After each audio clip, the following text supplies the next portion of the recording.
Seperti kata tangkapnya ya teman-teman. Oke. Ke pasar membeli ketan. Cakep. Yang membawa rambutan. Cakep. Mari kita kupas teori struktural pelan-pelan biar paham sastra makin dalam dan berkesan. Om Swastiastu. Selamat pagi dan salam sejahtera bagi kita semua. Assalamualaikum warahmatullahi wabarakatuh. Salam nama budaya dan salam kebajikan. Salam harmoni. Nah, kami akan menjelaskan tentang teori struktural. Sebelumnya, izinkan perkenalkan diri terlebih dahulu. Perkenalkan, nama saya Nur Kurniasih dan rekan saya. Perkenalkan, nama saya Fusika Putra Madana. Nama saya Nur Aulia Jahanisa. Perkenalkan, nama saya Muhammad Chandra Tutugagat. Nah, sebelum lanjut ke materi, saya ingin bertanya nih kepada teman-teman, apa yang teman-teman ketahui tentang teori struktural?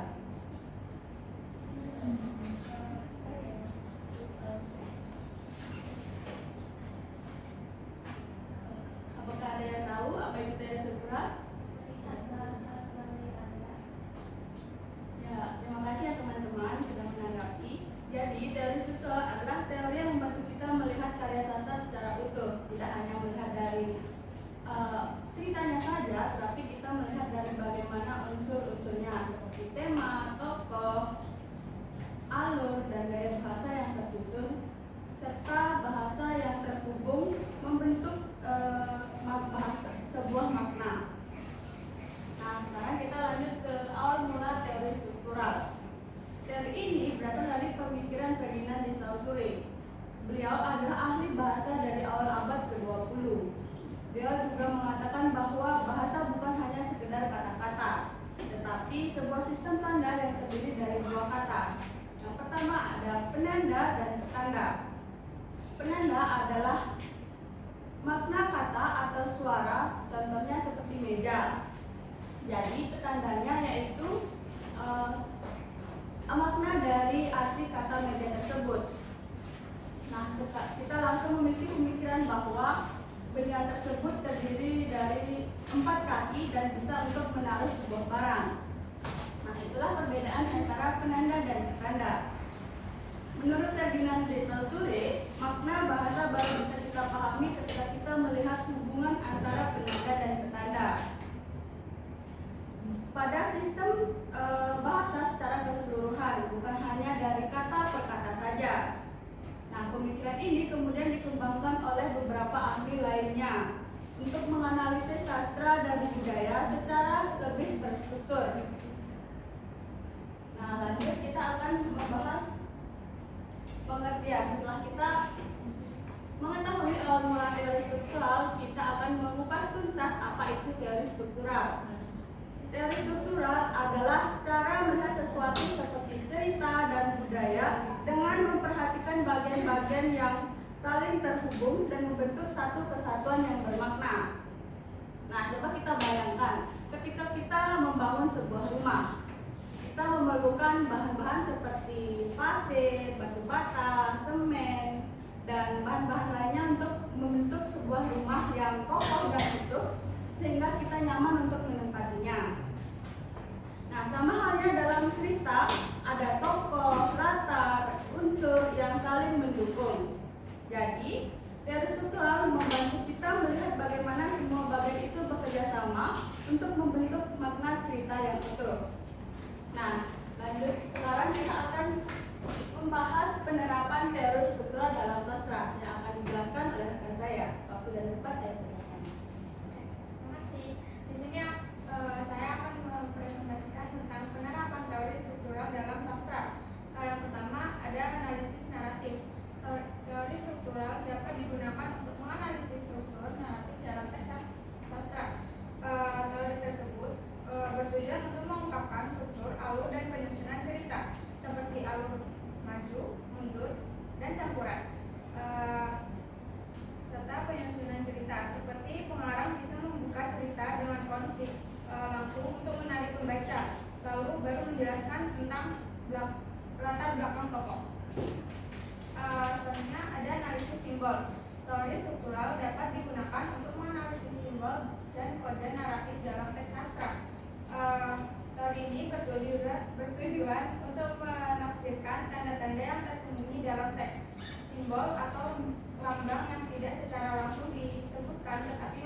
menggambarkan makna tersebut.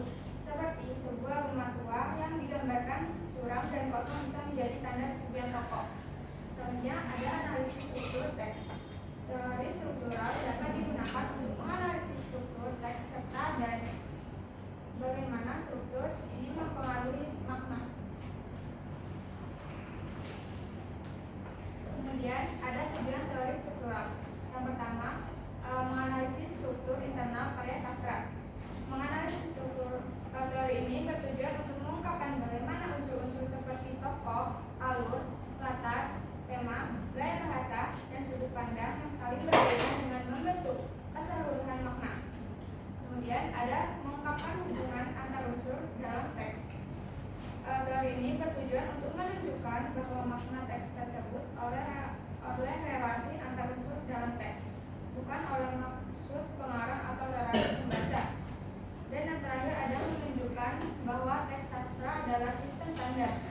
Teori ini bertujuan untuk menunjukkan bahwa teks bukan hanya sekedar cerita, tapi juga sistem simbol dan tanda yang bisa dipelajari secara ilmiah dan objektif. Selanjutnya. Nah, adapun contohnya yang akan dijelaskan oleh rekan saya waktu debat ya.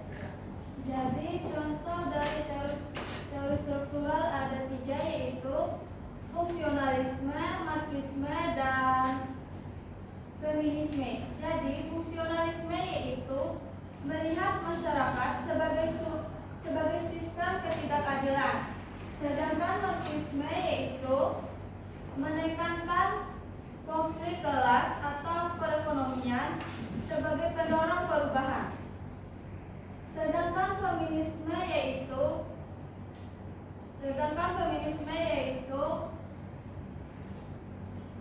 mengkaji ketidakadilan terhadap perempuan, khususnya bagaimana kapitalisme dan patriarki memperkuat eksploitasi mereka.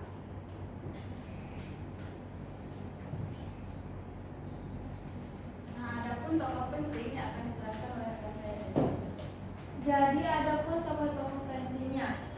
Teman-teman ada yang tahu nggak siapa bapak linguistik struktural? Ya, dia adalah Ferdinand de Saussure. Beliau terkenal dengan teori tanda, yaitu signifier yaitu penanda dan signified yaitu petanda. Teori ini juga jadi dasar kajian semiotika. Kalau Jonathan Todorov, beliau fokus pada analisis struktur naratif. Jadi, bagaimana cerita dibentuk melalui alur, genre, dan konvensi.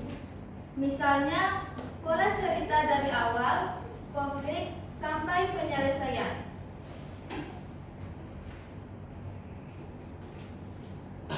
Nah, kalau tokoh satu ini Algirdas Greimas. Algirdas Greimas mengajarkan bahwa dalam cerita selalu ada peran tokoh seperti subjek, objek, penolong, penentang, pengirim, dan penerima. Jadi, gampang buat analisis narasi. Lalu ada Roland Barthes. Dia terkenal dengan konsep kematian pengarang. Maksudnya, makna sebuah teks tidak hanya ditentukan oleh penulisnya, tapi juga bisa ditafsirkan bebas oleh pembacanya. Roland Barthes juga melihat teks sebagai sistem tanda. Kalau tokoh terakhir ini seorang antropolog, yaitu Paul Levi-Strauss. Beliau meneliti mitos dan melihatnya sebagai struktur biner, misalnya baik vs buruk, hidup vs mati, dan budaya vs alam. Dari mitos kita bisa memahami cara berpikir suatu masyarakat. Selanjutnya akan dilanjutkan oleh teman saya. Oke, baik teman-teman, saya akan melanjutkan pembahasan tentang unsur-unsur teori struktural. Yang pertama adalah tema. Tema sendiri adalah pokok pikiran atau gagasan utama yang mendasari seluruh cerita. Yang kedua, tokoh dan penokohan. Yang pertama adalah tokoh. Tokoh adalah karakter-karakter yang menjadi bagian dalam cerita. Sedangkan penokohan adalah sifat-sifat dari tokoh yang berperan dalam cerita tersebut. Yang ketiga adalah alur. Alur adalah rangkaian peristiwa dalam cerita yang disajikan secara berurutan mulai dari pembuka hingga akhir. Yang keempat adalah latar. Latar ini dibagi menjadi tiga, yaitu latar tempat, waktu, dan suasana. Latar sendiri adalah lingkungan atau kondisi tempat dan waktu terjadinya peristiwa dalam cerita. Kelima adalah sudut pandang. Sudut pandang adalah cara penulis melihat dan menggambarkan cerita, misalnya dari sudut pandang orang pertama dan orang ketiga. Yang kelima adalah gaya bahasa. Gaya bahasa adalah pikiran kata atau cara penyampaian penulis untuk memberikan efek tertentu pada cerita. Sekian dan terima kasih. Materi kami hari ini telah berakhir. Seperti kamu dan dia yang berakhir tanpa pernah dimulai. Saya kembalikan kepada moderator. Sekian presentasi pada pagi hari ini. Setelah kita mempresentasikan tentang teori struktural, apakah rekan-rekan ada yang ingin bertanya? Nah, kami di sini membuka dua termin. Termin yang pertama 2 penanya dan termin yang kedua juga 2 penanya. Sekarang kami akan membuka termin yang pertama. Silakan.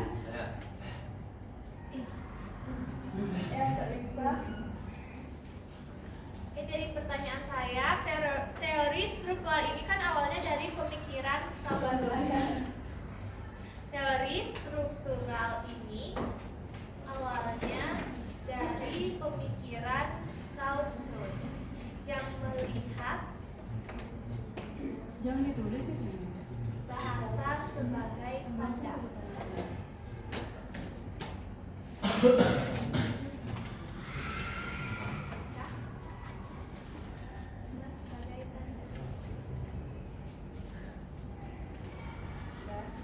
Nah, kenapa sih pemikiran itu bisa dianggap sepenting itu sampai jadi dasar teori struktural? Ya. Kalau kita cuma lihat hubungan antar unsur, apa itu udah cukup buat ngerti cara ngobrol, paham cerita, dan hidup di masyarakat?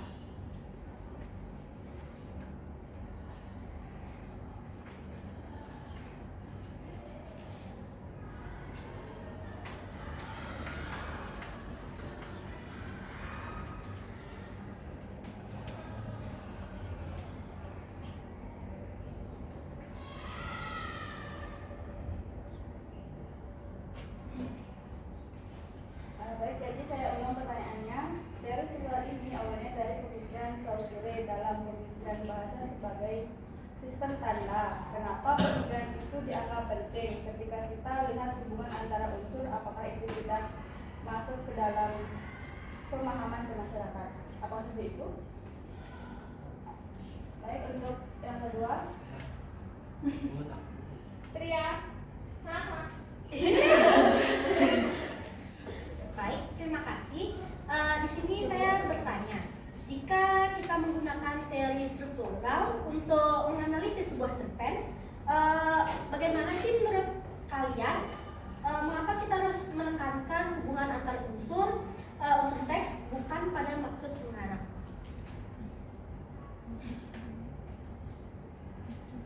Sebuah cerpen.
dianggap penting ketika kita melihat hubungan antar unsur apakah sudah benar pemahaman kepada masyarakat. Jadi pemikiran Saussure penting karena menunjukkan bahwa makna bahasa terbentuk dari hubungan antar tanda dalam sistem, bukan dari kata secara sendiri. Ini jadi dasar teori struktural yang melihat bagaimana bagian-bagian yang saling terhubung membentuk makna secara keseluruhan. Namun, melihat hubungan antar unsur saja belum cukup untuk memahami komunikasi dan kehidupan sosial. Kita juga perlu memperhatikan konteks sosial dan budaya agar bisa mengerti cara kita mengobrol, paham cerita, dan hidup bermasyarakat. Apakah bisa diterima? Untuk teman-teman, apakah ada yang ingin menanggapi atau menambahkan?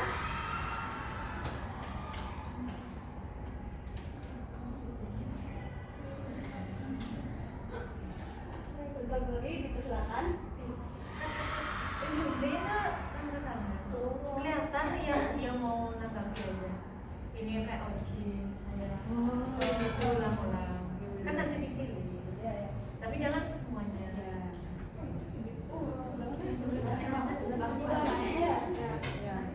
Mungkin 5 orang, 6 orang. Nanti jangan dibalikan. Aja lo udah jawab. Ingat dekat nanti itu ya. Iya. Biar nggak ini masuknya diskusi kita. Setting hati adik-adik. Baik teman-teman, apakah ada yang ingin menanggapi atau menambahkan? Untuk Guri, dipersilakan. Baik, terima kasih atas kesempatannya. Perkenalkan, nama saya Keden Nuriani, bisa dipanggil Nuri. Jadi izin saya ingin menambahkan jawaban dari kelompok 3. Saya setuju bahwa bahasa itu tidak bisa dipahami dari strukturnya saja, karena makna itu lahir dari praktik nyata dalam interaksi sosial. Jika hanya mengandalkan strukturalisme, bahasa terlihat seperti sistem yang kaku dan tertutup. Padahal sebenarnya bahasa selalu hidup, berubah, dan diperdebatkan setiap hari.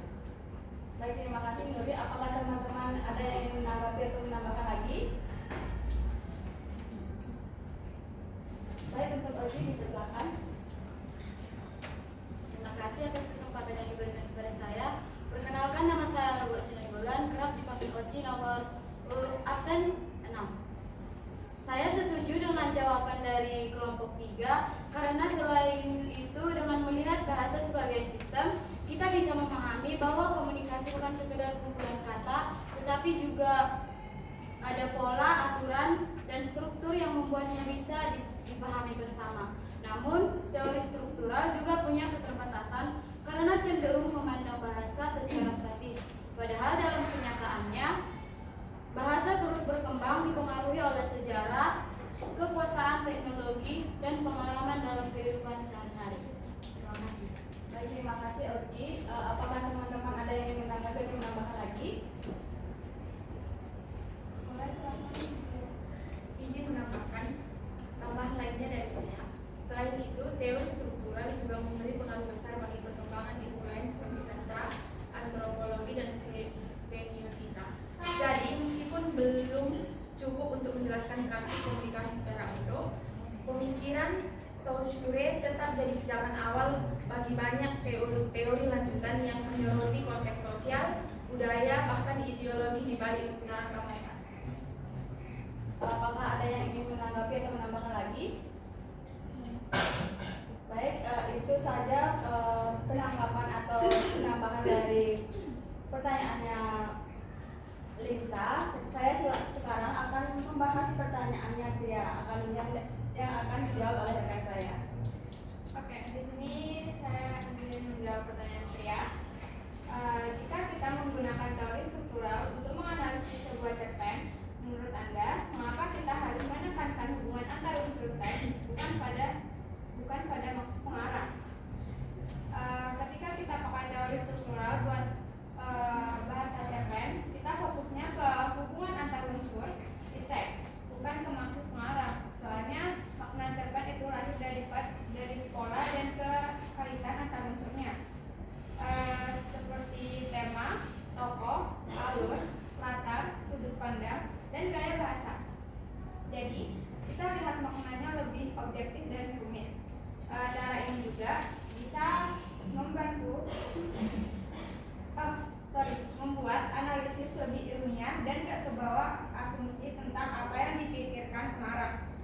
atau pendapat pribadi pembaca. Soalnya yang dibahas benar-benar yang ada di teksnya. Baik, apakah teman-teman ada yang ingin menanggapi atau menambahkan? Untuk Marsha, silakan. Baik, izin untuk menambahkan. Saya setuju dengan jawaban nomor 3. Karena dalam teori struktural, teks dipandang sebagai struktur mandiri. Makna lahir dari hubungan antar unsur seperti tokoh, alur, latar, dan tema, bukan dari niat pengarang. Maksud pengarang dianggap sudah diverifikasi. Sedangkan teks bisa dianalisis secara objektif dan sistematis. Pendekatan ini fokus pada apa yang ada di dalam teks, bukan di luar teks. Terima kasih. Baik, terima kasih Marsha. Apakah ada yang ingin menambahkan atau menanggapi lagi? Baik, silakan. Baik, perkenalkan nama saya Pengunjunari. Saya setuju dengan jawaban dari kelompok 3 karena dengan menganalisis hubungan antar unsur seperti tema, tokoh, alur, latar, sudut pandang, dan gaya bahasa, kita bisa memahami makna cerpen secara lebih objektif. Pendekatan ini menghindari penafsiran subjektif yang mungkin berbeda-beda antara satu pembaca dengan pembaca lain. Baik, terima kasih Juliari. Apakah teman-teman ada yang ingin menambahkan lagi? Silakan Tasya. Baik, terima kasih atas kesempatannya. Saya ingin menanggapi jawaban dari kelompok 3.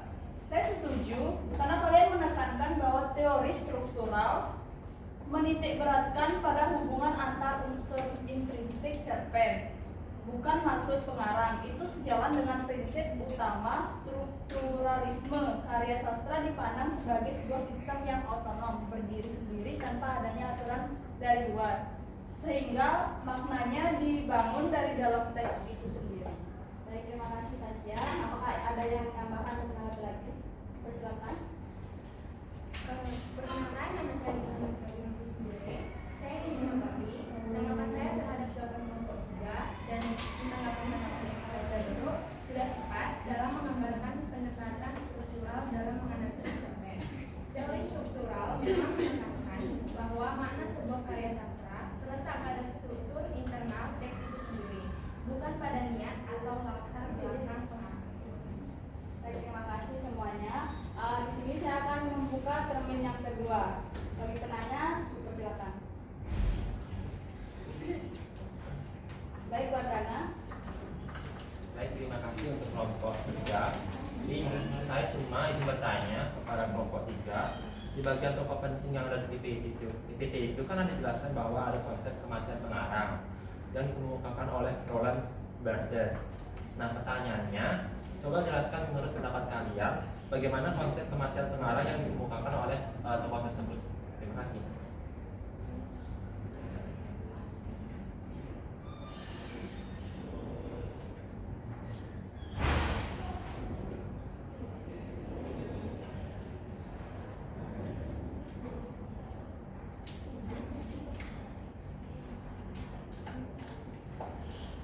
Izin mengulang pertanyaannya. Bagaimana tokoh penting itu yang dikemukakan oleh Barthes dari PPT tersebut? Coba jelaskan apa itu konsep kematian. Apa seperti itu?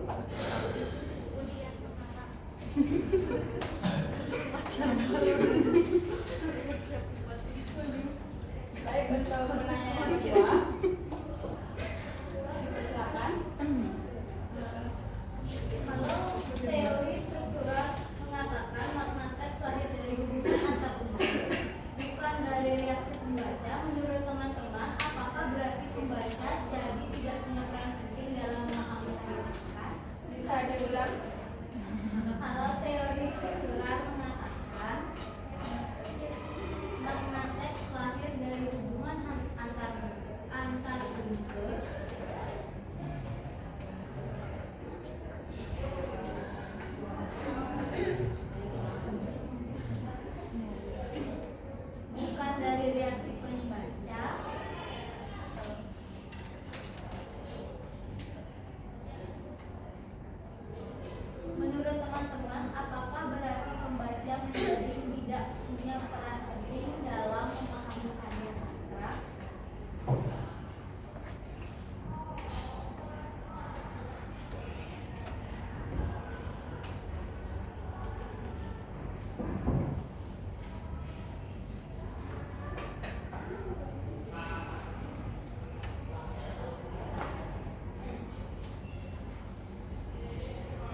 Baik, di sini saya akan mengulang pertanyaan yang Rias.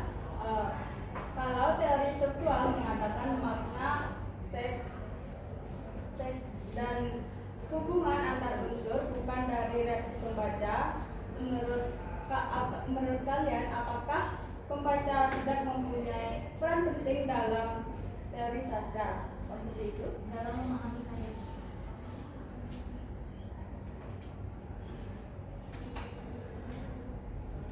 Baik, terima kasih. Izinkan kami untuk berdiskusi terlebih dahulu.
Baik, setelah kami berdiskusi, teman kami akan menjawab pertanyaannya Wardana terlebih dahulu.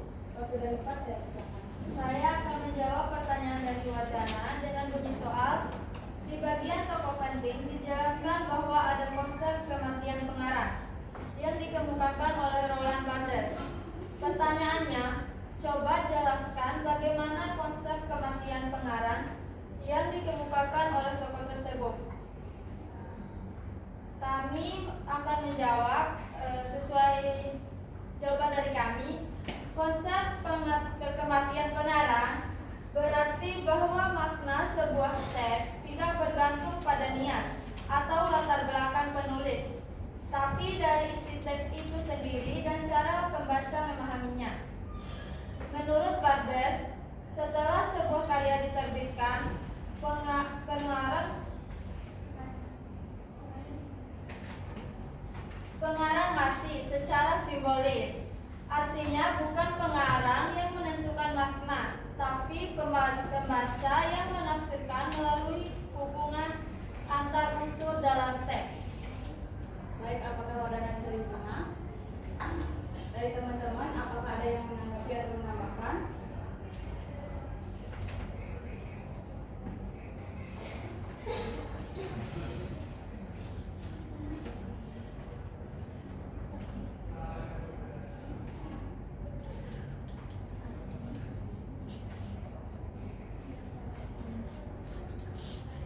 Baik, untuk merah dipersilakan. Saya setuju dengan penjelasan tadi. Konsep kematian pengarang memang membuat naskah teks tidak lagi terikat pada niat penulis, melainkan terbuka untuk ditafsirkan pembaca. Jadi, teks jadi lebih hidup karena bisa dimaknai dari berbagai sudut pandang. Baik, terima kasih Merah. Apakah ada yang ingin menanggapi atau menambahkan lagi?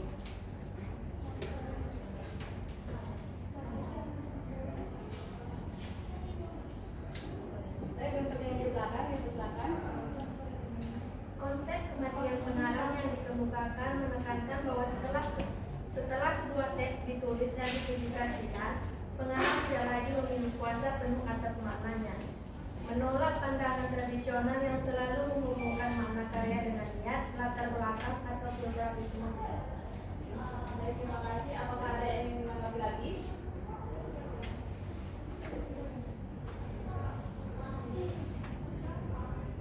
Untuk Tasya, silakan.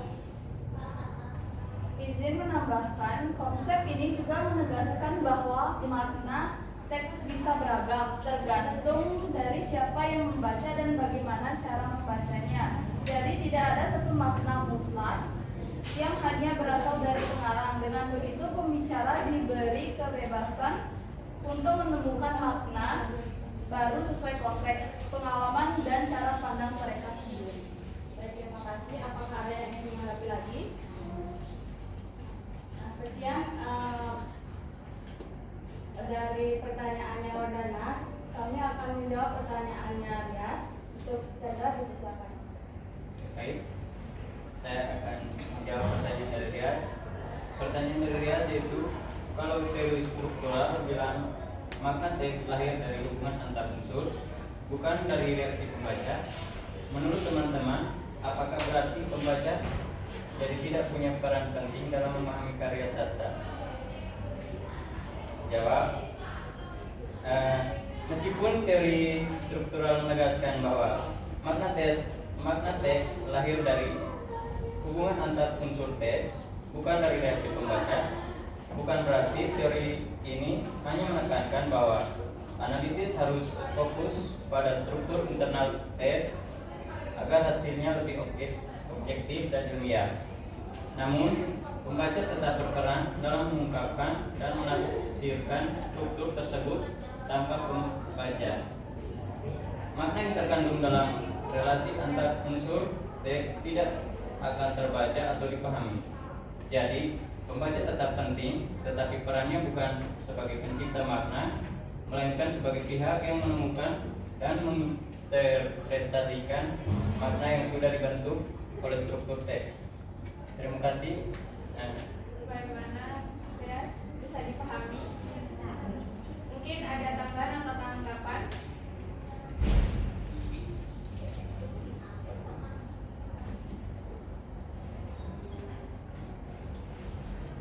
Ayo, silakan.